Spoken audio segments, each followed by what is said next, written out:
بسم اللہ الرحمن الرحیم۔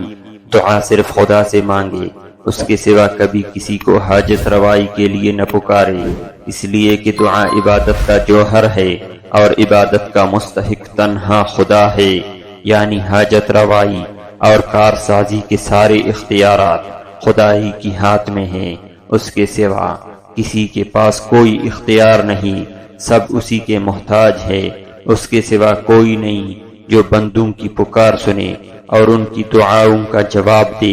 نبی کریم صلی اللہ علیہ وسلم کا ارشاد ہے کہ خدا نے فرمایا، میرے بندو، میں نے اپنے اوپر ظلم حرام کر لیا ہے، تو تم بھی ایک دوسرے پر ظلم اور زیادتی کو حرام سمجھو۔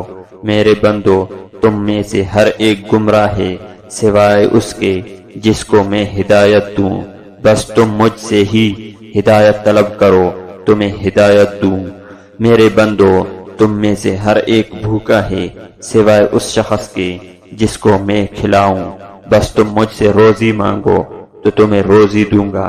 میرے بندو، تم میں سے ہر ایک ننگا ہے سوائے اس کے جس کو میں پہناؤں، بس تم مجھ سے لباس مانگو، تمہیں پہناؤں گا۔ میرے بندو، تم رات میں بھی گناہ کرتے ہو اور دن میں بھی، اور سارے گناہ معاف کر دوں گا۔ اور رسول اکرم صلی اللہ علیہ وسلم نے ارشاد فرمایا کہ آدمی کو اپنی ساری حاجتیں خدا ہی سے ہی مانگنی چاہیے، یہاں تک کہ اگر جوتے کا تسمہ ٹوٹ جائے تو خدا ہی سے مانگے، اور نمک کی ضرورت ہو وہ بھی خدا سے مانگے۔